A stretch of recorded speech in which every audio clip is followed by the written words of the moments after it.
Summer holidays vandachu, நம்ம GT Holidays vandachu. GT Holidays, South India's #1 travel brand. Shri Asaduddin Owaisi. बहुत शुक्रिया sir. Speaker sir, मैं ये वक्फ तरमीमी बिल की मुखालिफत में खड़ा हुआ हूं। किसी एक शायर ने बड़ा अच्छा कहा था, जब भी ज़मीर और ज़र्फ का सौदा हो दोस्तों, जब भी ज़मीर और ज़र्फ का सौदा हो दोस्तों, कायम रहो हुसैन के इनकार की तरह। सर, ये वक्फ तरमीमी बिल भारत के गयूर मुसलमानों के ईमान पर, इबादत पर एक हमला है। नरेंद्र मोदी की हुकूमत ने इस मुल्क की सबसे बड़ी अक़लियत के खिलाफ एक ऐलान जंग कर दिया, और ये जंग ना सिर्फ मेरे जिस्म पर है, बल्कि मेरी आज़ादी पर, मेरी समाजी और माशी मार्जिनलाइजेशन पर है, मेरी शहरियत पर है, मेरे मदरसे, मस्जिदों, खानखाहों को और दरगाहों को निशाना बनाया जा रहा है। और ये हुकूमत सच्चाई को नहीं बयान कर रही है कि ये तरमीमी बिल से मुसलमानों का तहफ़्फ़ुज़, तरक्की और गुर्बत का खात्मा होगा। ये सरासर झूठ है। सर, अगर आप आइन के आर्टिकल 14 को देखेंगे तो उसमें लिखा हुआ है इक्वल प्रोटेक्शन। अब आप देख लीजिए सर के हिंदू, सिख और जैन को और बौद्ध को उनके एंडोमेंट में तहफ़्फ़ुज़ मिलेगा, क्योंकि उनका एंडोमेंट बाय यूजर बरकरार है और उनका एडमिनिस्ट्रेशन उनके हाथ में होगा। कि गैर हिंदू या गैर उनके मजहब का आदमी दान भी दे सकता है उनके लिए, और एंडोमेंट बोर्ड का तहफ़्फ़ुज़ भी मिलेगा, क्योंकि उसके ऊपर ओवरराइडिंग क्लॉज अप्लाई नहीं होगा, लिमिटेशन का कानून उस पर अप्लाई नहीं होगा। उसके बरक्स ऑपोजिट आप देख लीजिए, मुस्लिम वक्फ को वक्फ बाय यूजर निकाल दिया गया। एक मुस्लिम वक्फ की जायदाद पर कब्जा होगा, लिमिटेशन लगेगा, तो जो एनक्रोचर है, जो खाबिज है, वो रातों रात मालिक बन जाएगा और एक गैर मुस्लिम वक्फ बोर्ड को एडमिनिस्टर करेगा। ये आर्टिकल 14 के इक्वल प्रोटेक्शन का वायलेशन। अब आर्टिकल 14 में सर इक्वालिटी बिफोर लॉ भी है, और उसका कैसा वायलेशन हो रहा है कि कोई आर्बिट्ररी स्टेप नहीं ले सकता, और कोई भी ऑफिशियल किसी भी तरीके से गलत आर्बिट्ररी फैसला नहीं लगा। यहां पर आप एक डेजिग्नेटेड ऑफिसर को रखकर वो फैसला लेगा कि ये जायदाद वक्फ की है, गवर्नमेंट की है। क्या ये प्रिंसिपल्स ऑफ नेचुरलिटी के खिलाफ नहीं है, जिसका तकर्रुर एग्जीक्यूटिव करती है? ये हमारे theory of separation of powers, Bharat के आइन का बेसिक स्ट्रक्चर का हिस्सा है। क्या इसका वायलेशन नहीं है? सर, आर्टिकल 25 का वायलेशन कैसे है कि आप मुसलमानों से वक्फ बाय यूजर छीन रहे हैं और फिर आप कर्ब कर रहे हैं वक्फ वाल औलाद को, मगर वहीं पर दूसरे धर्म के मानने वालों को उनके मजहब पर चलने की पूरी इजाजत है। लफ्ज जो आर्टिकल 25 में इस्तेमाल हुआ सर, वो इक्वली एंटाइटल्ड, यहां पर मुसलमानों के इक्वल एंटाइटल्ड नहीं हो रहा। अभी हम गृह मंत्री का, वजीर दाखिला का यहां पर उनका हमने तकरीर सुनी, यहां पर वो ये कहते हैं, वजीर दाखिला, शायद वो कटमुल्ला की जबान ना कह दें, वजीर दाखिला कहने पर वजीर दाखिला ने अपने बयान में कहा कि बोर्ड और काउंसिल जो होगा वो माने वक्फ इस्लाम से अलग है। सर, अगर ये बात सच है आपकी, तो फिर आपको एक कानून बनाने की जरूरत ही नहीं है, आप एक नॉन स्टैट्यूटरी बॉडी बना दीजिए।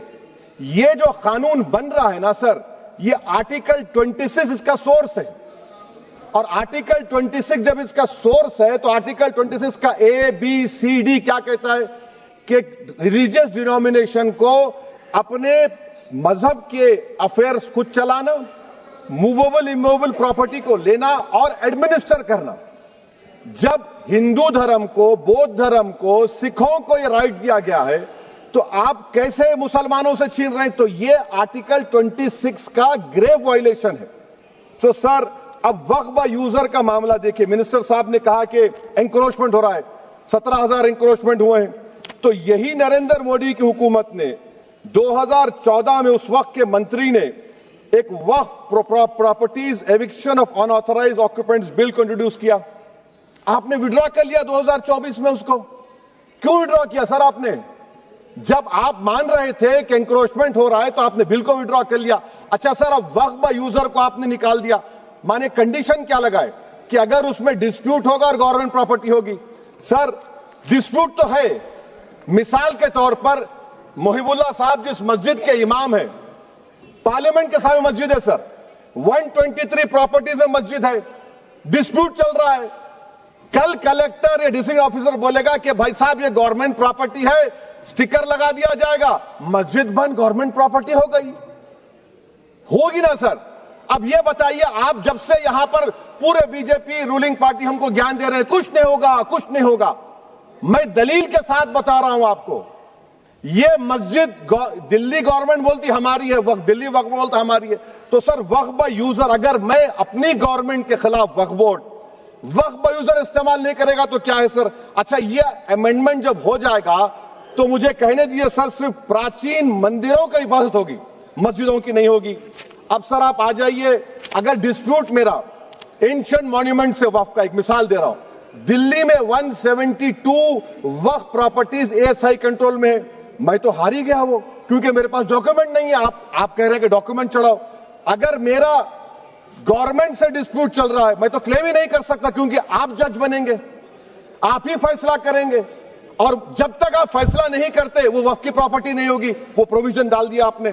अच्छा, अगर मेरा डिस्प्यूट एंक्रोचर से होगा सर, तो एंक्रोचर में तो आपने तो 107 को डिलीट कर दिया, आप रातों रात खाबिज को, एंक्रोचर को मालिक बना रहे हैं। सर मैं ये पूछना चाहता हूं आपके जरिए हुकूमत से, एक मुंबई में एक बहुत बड़े दौलतमंद है, खोजा बरादरी का यतीम खाना था, उन्होंने 2004 या 5 में 22 करोड़ में खरीद लिया।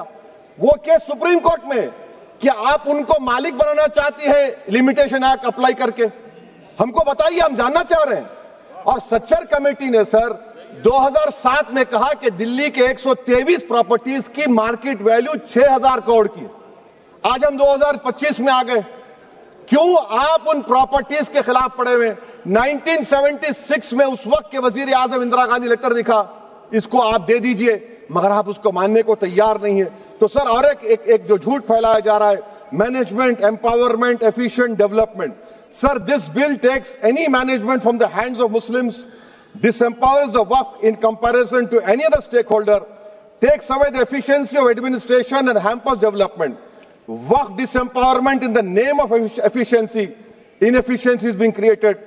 The progress of development from pre-independence till today sought to be destroyed. Sir अभी हमारे होम मिनिस्टर साहब ने फजल पुकाया केस का जिक्र किया। सर मैं आपसे गुजारिश करूंगा कि होम मिनिस्टर जरा अच्छे लोगों को रखकर इंफॉर्मेशन ले, फजल पुकाया का ऑबिटर क्या है? इट इज ऑबिटर, वो रेशियो डिसेंडेंटाई नहीं है जो आपने कहा है। अच्छा सर, शेड्यूल ट्राइब के बारे में कहा, क्या शेड्यूल ट्राइब में मुसलमान नहीं होते? शेड्यूल कास्ट में नहीं होता मुसलमान, शेड्यूल ट्राइब में मुसलमान होता तो क्या आर्टिकल 25 मेरा चला गया, आर्टिकल 26 चला गया, आर्टिकल 14 चला गया, 15 चला गया, 29 चला गया? लक्षद्वीप का एक मुसलमान एमपी है, क्या उसको राइट नहीं है क्योंकि ट्राइबल है? क्या कह रहे हैं आप? इस ऐवान को क्यों गुमराह कर रहे हैं आप शेड्यूल ट्राइब के नाम पर?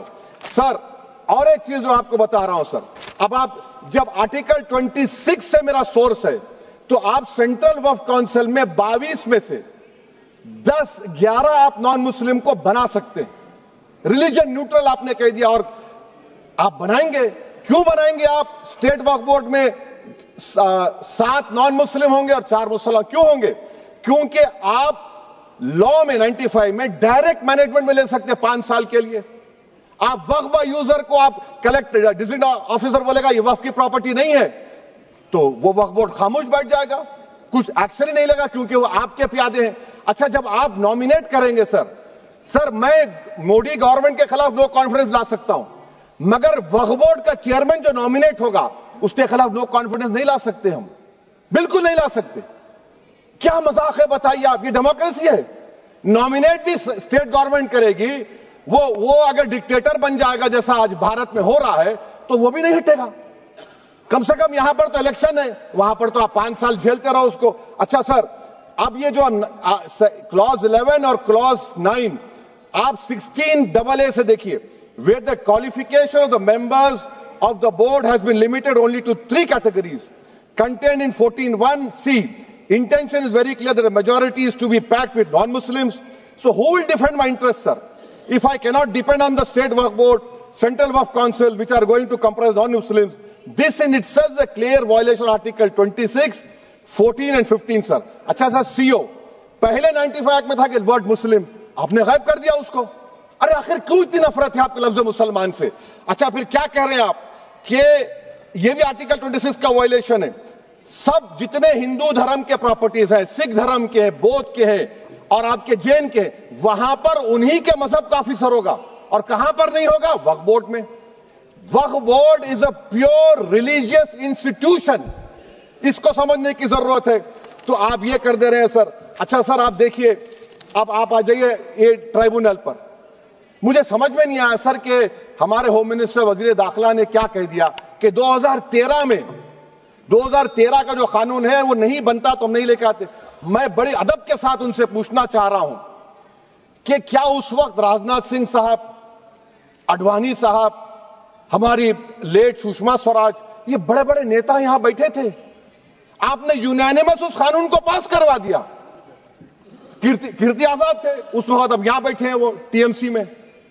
तो क्या आप गलत थे या वो गलत थे? हमको बता दीजिए, आप बता दीजिए। क्योंकि अगर अडवाणी आपके लिए बहुत बड़ा नेता है, मेरे लिए नहीं हो सकते, आपके लिए आपने पद्मश्री दिया उनको। मोहतरमा सुषमा स्वराज की जबरदस्त तकारीर का मैं कायल हूं, वो बैठकर उस 2013 को यूनानिमस पास कर दिए। मुझे कंफ्यूजन है कि क्या अमित शाह, नरेंद्र मोदी बड़े हैं या अडवाणी बड़े हैं? आपके लिए आप तय कर लीजिए। अच्छा सर, आपके tribunal sir, railway Clements tribunal, NGT tribunal, income tax, वैसे 14-15 ट्राइब्यूनल, हिंदू एंडोवर का ट्राइब्यूनल, सबका अपील नहीं होती, रिव्यू होता है। गृह मंत्री सरकार कह रही है कि नहीं रोक दिए, रोक लगा। कैसे रोक लगाते हैं? रिव्यू और अपील में तो फर्क होता है ना सर। आप ही कह रहे हैं कि पूरे कोर्ट्स में बैकलॉग है और आप अपील कर रहे हैं। अच्छा सर, रिटायर्ड डिस्ट्रिक्ट जज 95 में सिटिंग डिस्ट्रिक्ट जज था, जो एडमिनिस्ट्रेटिव कंट्रोल था सीजीआई साहब, उसको निकाल दिए। अच्छा सर, अब आप अभी हमारे मंत्री साहब ने कहा trust, sir Shri Sai Baba trust 2004, वो ये कहता है जो ऑफिसर उसमें काम करता है उसको साई बाबा का डिवोटी होने चाहिए और उसको डिक्लेरेशन लिख के देना पड़ेगा। यहां पर हो रहा तो यहां पर क्यों नहीं हो रहा? अच्छा सर, आप फिर देख लीजिए, ये आपका हो गया सर। अब अमित शाह साहब ने सेक्शन 2A के बारे में कहा और उन्हें इस बात का इकरार कर लिया कि दाऊदी बोहरा के लिए यह बनाया गया है। मगर मैं आपके जरिए से गवर्नमेंट से पूछना चाह रहा हूं, आपने तो उस प्रोवाइजो में दाऊदी बोहरा का नाम ही नहीं लिखा। आपने उनको भी थैंक यू कर दिया, उनका नाम क्यों नहीं लिखा आपने? और सर, और गवर्नमेंट क्या कर रही है? आप मुस्लिम समाज में जो बेकार किस्म के लोग हैं उनको एक रास्ता बना रहे हैं, एग्जिट दिखा रहे हैं कि तुम्हें वक्त से बचना है तो तुम्हें ट्रस्ट बना लो। ये क्या कर रहे हैं सर आप? कम से कम उन दाऊदी बोहरा को आप दे देते। अच्छा sir, clause 3V section 36 clause 18 देख लीजिए। Oral Waqf, oral appointment has sought to be discontinued even though it is recognized practice in Islam. Muslim personal law is recognized oral waqf and 1937 Shariat Application Act. Sir आप clause 39 पर आ जाइए। 5 साल के लिए मुसलमान। मैं किरण रिजिजू से पूछना चाहता हूं, सर दाढ़ी रखे तो मुसलमान प्रैक्टिसिंग है या क्लीन शेव आपकी तरह है? तो बताइए हमको, प्रैक्टिसिंग क्या होगा? अच्छा, किसी को पकड़ के मॉब लिंच कर दिया और बोले कि JSR का नारा लगाया, और वो JSR का नारा लगाया तो क्या मुसलमान रहेगा? नहीं रहेगा। या फिर देश के प्रधानमंत्री ने कहा था कपड़े देखकर पहचानो, तो क्या कपड़े देखकर आप कह देंगे? अच्छा, अगर कोई क्रिश्चियन हिंदू धर्म कबूल करता है तो क्या वो मंदिर को दे सकता प्रॉपर्टी? फिर भारत के संविधान में आर्टिकल 300 क्यों है सर? राइट टू इक्वालिटी क्यों है? फ्रीडम ऑफ रिलीजन क्यों है? 5 साल कहां से लाएंगे? अच्छा सर, और एक चीज मैं आपको बोल के खत्म कर दूंगा सर। इस बिल में वक्फ औलाद का सर, इसमें आप देखिए clause 432, the creation of waqf al-awlad shall not result in denial of inherent rights to heirs, including women heirs or the waqif or any other right of person. Sir, ये article 25 का violation है, शरीयत application act 37 का violation, article 300A का violation है। अच्छा, हिंदू धर्म में सेल्फ एक्वायर्ड प्रॉपर्टी को एक हिंदू, अब उसके फर्ज के 2 बच्चे हैं, वो एक को अपनी पूरी दौलत दे सकता है, कोई रोक टोक नहीं है। वो कहेगा नहीं मैं घर के बच्चों को नहीं दूंगा, मोहल्ले के गरीब को दे दूंगा, वो भी कोई रोक टोक नहीं है। वहां पर आपको बच्चों की फिक्र नहीं है। जब मैं अपनी प्रॉपर्टी को अल्लाह को मालिक बनाकर दे रहा हूं, आप कह रहे बच्चियों की फिक्र नहीं है। इतनी मोहब्बत आप बिल्किस बानो से दिखा देते तो आपके लिए दुआएं देती आपके लिए। तो सर आप दूसरी बात आप देख लीजिए सर, आखिरी बात कहकर मैं अपनी बात को मुकम्मल कर रहा हूं सर। नहीं खैर मैं मुकम्मल कर रहा हूं, स्पीकर साहब बहुत टाइम दे दिए। सर आप देखिए इसमें अमित शाह साहब बोले कि इतनी प्रॉपर्टीज का कब्जा हुआ, चोरी हुई, ये हुआ। सर क्लास 2652A सेक्शन, अगर कोई प्रॉपर्टी बेचता है 2 साल की सजा थी, आपने क्या कर दिया, उसको 6 महीने कर दिया। नॉन बेलेबल था, आपने बेलेबल कर दिया। सेक्शन 40 की बात करते हैं, सेक्शन 40 में सर हमको जो ज्वाइंट वर्किंग कमेटी का जो नोट्स दिए, उसमें मिनिस्ट्री ऑफ माइनॉरिटी अफेयर्स ने कहा कि 30 साल में 515 केसेस सेक्शन 40 के और सिर्फ 8 लोग कोर्ट को गए। वक्फ यूजर का कानून तेलंगाना आंध्रा में है, सेक्शन 40 का कानून तमिलनाडु 63 है, आंध्र प्रदेश में 43 है। और सर आप डायरेक्शन दे रहे हैं, अच्छा क्लॉज 4218B देखिए सर, आप रूल बना रहे हैं, कोऑपरेटिव फेडरलिज्म के खिलाफ है, इतना रूल बना रहे हैं। और आखिर में सर मैं आपको बताना चाह रहा हूं स्पीकर साहब, ये बिल का मकसद सिर्फ मुसलमानों को जलील और रुस्वा करना है, मुसलमानों को दूसरे दर्जे का शहरी बनाने का इनका मकसद है। सर अगर आप हिस्ट्री को पढ़ेंगे तो महात्मा गांधी उस वक्त के व्हाइट अफ्रीका में सफेद फार्म अफ्रीका के कानून को महात्मा गांधी ने कहा था कि ये मेरा कॉन्शियंस इसको मानता नहीं है, मैं इस कानून को कबूल नहीं करता हूं। तो महात्मा गांधी ने क्या किया, उन्होंने उस कानून को फाड़ दिया। तो मैं गांधी की तरह इस कानून को फाड़ता हूं, ये अनकॉन्स्टिट्यूशनल है सर।